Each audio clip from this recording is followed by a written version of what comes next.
नमस्कार विद्यार्थी मित्रांनो, मी प्राध्यापक पी.बी. गोळे, मराठा विद्याप्रसारक समाजाचे गुरुवर्य मामासाहेब दांडेकर कला, भगवंतराव वाजे वाणिज्य व विज्ञान महाविद्यालय सिन्नर, व्यवसाय प्रशासन पेपर क्रमांक 3, वित्त उत्पादन आणि प्रक्रिया कार्य, बी.कॉम, प्रकरण 4 भांडवल व्यवस्थापन याला आपण सुरुवात केलेली आहे. मागील लेक्चरमध्ये हप्त्याभर पतपुरवठा कर्ज याची अर्थ व व्याख्येचा अभ्यास आपण केला. यानंतर मर्चंट बँकिंगचा अर्थ, मर्चंट बँकिंग पुरवत असलेल्या सेवा याचा अभ्यास आपण करत आहोत. यामध्ये भागांचे व्यवस्थापन या संदर्भात आपण माहिती घेतली. मर्चंट बँकिंगच्या माध्यमातून मध्यस्थाची भूमिका म्हणून बँकांच्या वतीनं शेअर्स, कर्ज रोखे, विभिन्न विपत्रे विक्री करण्याचा व्यवसाय मर्चंट बँकिंग करत असते. दुसरा मुद्दा यामध्ये आहे भागांच्या संदर्भात कंपन्यांना सल्ला देणं. भागविक्री व्यवस्थापनात मर्चंट बँकेचा सल्ला अत्यंत महत्त्वाची भूमिका बजावत असतो. प्रवर्तकाला नवीन भाग, अतिरिक्त भाग, बोनस भाग किंवा हक्क भाग विक्रीचे निर्णय घ्यावे लागतात. या संदर्भात मर्चंट बँक प्रवर्तकाला अशा भागांचे स्वरूप कोणते असावे याबाबत सल्ला देण्याचे कार्य करतात. त्याचबरोबर या बँका प्रवर्तकांना कोणत्या प्रकारच्या प्रतिभूती वितरित कराव्यात याबाबत सल्ला सेवाही पुरवतात. कोणत्याही वाटपाचे यश योग्य प्रकारच्या प्रतिभूतीच्या निवडीवर अवलंबून असते. त्यामुळे मर्चंट बँकेला सल्ला या संदर्भात अत्यंत महत्त्वाचा ठरतो. म्हणजे भागविक्री व्यवस्थापन करत असताना बँकेच्या माध्यमातून जे व्यावसायिक असतात त्यांना सल्ला दिला जातो. ज्यांनी व्यवसायाची किंवा कंपनीची स्थापना केलेली असते यांना नवीन भाग विक्रीस काढायचे असतात. त्याचबरोबर अतिरिक्त भाग, बोनस भाग, हक्क भाग या संदर्भातील विक्रीचे निर्णय त्यांना घ्यायचे असतात. या संदर्भामध्ये मर्चंट बँक जे आहे अशा प्रवर्तकांना अशा भागांचं स्वरूप कोणतं असावं, त्याचबरोबर कोणत्या प्रकारच्या प्रतिभूतींची किंवा शेअरची विक्री करावी या संदर्भातील सल्ला देत असतात. कोणत्याही व्यवसायाचं यश हे योग्य प्रकारच्या प्रतिभूतीच्या निवडीवर अवलंबून असतं आणि भांडवल उभारणीचा हा सल्ला मर्चंट बँक या कंपन्यांना किंवा प्रवर्तकांना देताना दिसून येतात. पुढची सेवा आहे हमी सेवा. मर्चंट बँक कंपन्यांना त्यांच्या भागभांडवलाच्या विक्रीची हमी देण्याचं कार्य करतात. अशा हमीचं स्वरूप विम्याच्या स्वरूपात असतं. या बँका कंपन्यांना त्यांच्या भागविक्रीबाबत हमी देतात. अशा प्रकारे जोखीम घेण्यासाठी या बँकांना कमिशन दिलं जातं. हमी हा असा एक प्रकार आहे की ज्यामार्फत बाजारात भांडवल उभारण्यासाठी नवीन भागांच्या विक्रीची खात्री दिली जाते. नवीन उद्योजकांना बाजारातून भाग विक्री करून भांडवल उभे करण्यात अनेक अडचणी येतात. कारण गुंतवणूकदाराकडून जोखीम घेण्यास कोणी तयार नसतं. अशा वेळी कंपन्या अशा हमीदारांकडे धाव घेऊन त्या बाजारात उतरण्यापूर्वी त्यांच्या भागांची विक्रीची हमी घेण्यासाठी त्यांना उद्युक्त करतात. मर्चंट बँक या सेवा पुरवतात. अशा प्रकारे उद्योजकांना भांडवल उभारण्यासाठी मर्चंट बँका प्रयत्न करतात. म्हणजेच मर्चंट बँकेच्या माध्यमातून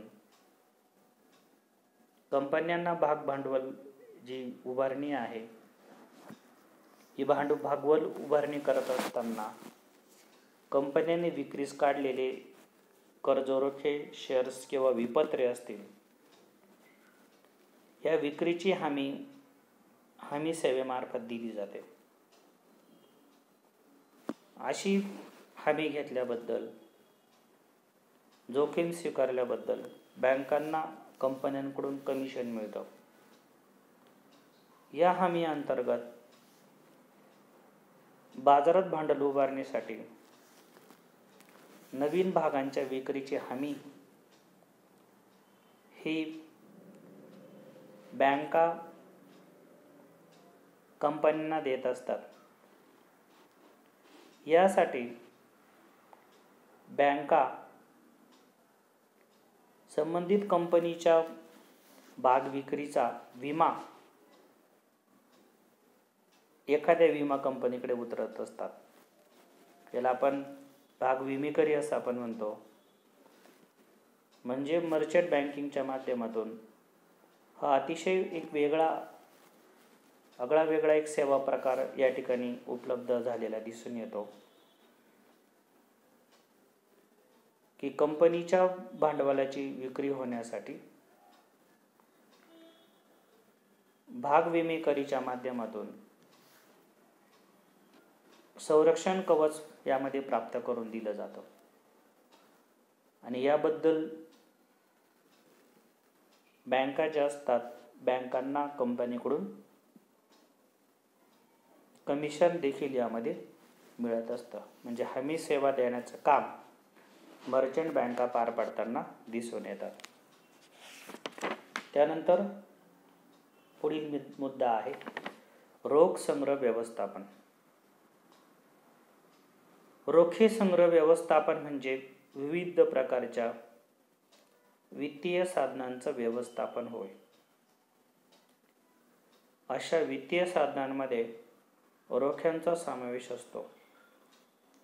गुंतवणूक व्यवस्थापनामध्ये गुंतवणूक व्यूहरचना तयार करणं, तसेच अपेक्षित गुंतवणूक परतावा मिळण्यासाठी वेळेवर खरेदी किंवा विक्री करून योग्य त्या गुंतवणूक विसराची निवड करणं याचा समावेश होतो. मर्चंट बँक गुंतवणूकदारांना रोखे संग्रह व्यवस्थापनाची सेवा पुरवतात. म्हणजे यामध्ये रोख संग्रह व्यवस्थापन जे आहे याची सेवा पुरवण्याचं काम मर्चंट बँका करत असतात. गुंतवणूक व्यवस्थापन करत असताना व्यूहरचना ठरावी लागते. तसेच अपेक्षित गुंतवणूक केल्यानंतर तिचा परतावा मिळण्यासाठी खरेदी आणि विक्री या दोघांचं मिश्रण बँकांना करावं लागतं, उद्योगांनाही करावं लागतं.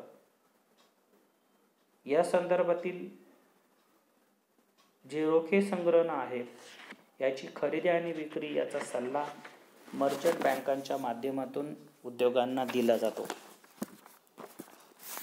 त्यानंतर 5वी सेवा आहे भागवाटप व्यवस्थापक किंवा सल्लागार. भागवाटप संदर्भात कंपन्या एक किंवा अधिक संस्थांची नेमणूक व्यवस्थापक म्हणून करू शकतात. सेबीने दिलेल्या मार्गदर्शक तत्वांनुसार सर्व प्रकारच्या भागांच्या व्यवस्थापनासाठी कमीत कमीत एक अधिकृत मर्चंट बँकेची नियुक्ती करायला हवी. हे बँक व्यवस्थापक म्हणून काम बघते. प्राथमिक भांडवल बाजारात मर्चंट बँक कंपनीला भांडवल व्यवहारात मदत करण्यासाठी एक महत्त्वाची संस्था म्हणून कार्य करते. या बँका त्या कंपन्यांना त्यांच्या कामकाजात मदत करण्याचं कार्य करतात. म्हणजे भागवाटप व्यवस्थापक किंवा सल्लागार म्हणून कंपन्यांना सेबीच्या मार्गदर्शक तत्वांनुसार आवश्यक ती सल्ला देणं, आवश्यक ती माहिती देणं, त्याचबरोबर जे मान्यताप्राप्त स्टॉक एक्सचेंज आहे त्यांची माहिती देणं, यासाठी एक सल्लागार म्हणून, व्यवस्थापक म्हणून मर्चंट बँकिंग काम करते. त्यानंतर पुढील मुद्दा आपला आहे भारतातील मर्चंट बँकिंग सेवा. 1967 मध्ये ग्रीनलेज बँक ही मर्चंट बँकिंग विभाग सुरू केला. भारतामध्ये 1967 मध्ये जी ग्रीनलेज बँक आहे हिनं मर्चंट बँकिंग विभाग सुरू केला. त्यानंतर 1970 मध्ये सिटी बँकेने मर्चंट बँक विभाग सुरू केला.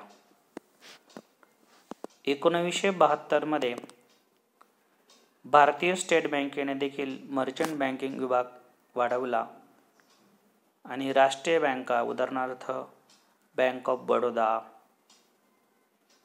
Canara bank, central bank of India यांनी देखील मर्चंट बँकिंग उपक्रम सुरू केले. भारतामधल्या वित्तीय संस्थांमध्ये औद्योगिक पतपुरवठा आणि गुंतवणूक महामंडळ, ज्याला आपण ICICI असं म्हणतो, ही पहिली संस्था होती की जिने 1980च्या दशकामध्ये मर्चंट बँकिंग विभाग सुरू केला. औद्योगिक वित्तपुरवठा महामंडळ आणि औद्योगिक विकास बँक, ज्याला आपण industrial development bank of India IDBI असं आपण म्हणतो, यांनी देखील मर्चंट बँकिंग हा स्वतंत्र विभाग सुरू केला आहे. खाजगी सल्लागार आणि उद्योग संस्थांकडून देखील मर्चंट बँकिंग सेवा दिल्या जातात. उदाहरणार्थ DSC finance consultant, credit capital finance corporation limited, JM financial and investment service limited इत्यादी या संस्था वित्तीय सल्ला पुरवण्याचं काम करतात. तसेच व्यवस्थापकीय सल्ला देण्याच्या सेवेतील या संस्था सेवा पुरवतात. अनेक राज्यांनी देखील तांत्रिक सल्लागार संघटना, ज्याला आपण टेक्निकल कन्सल्टंट ऑर्गनायझेशन आहे, याची स्थापना केल्याचे दिसून येते. Security exchange board of India जे आहे यांनी मर्चंट बँकिंगचे उपक्रम नियमित केलेले आहेत. फक्त 10 मर्चंट बँका या बड्या उद्योगगृहांकडून उघडल्या गेलेल्या आहेत. मर्चंट बँकेच्या कार्यात पारदर्शकता यावी यासाठी सेबीच्या नियमनाखाली कायदेशीरदृष्ट्या मर्चंट बँकिंग व्यवसाय आणण्यात आलेला आहे. मर्चंट बँक सुरू करणाऱ्या व्यक्तीला सेबीकडून नोंदणीचं प्रमाणपत्र मिळवावे लागते.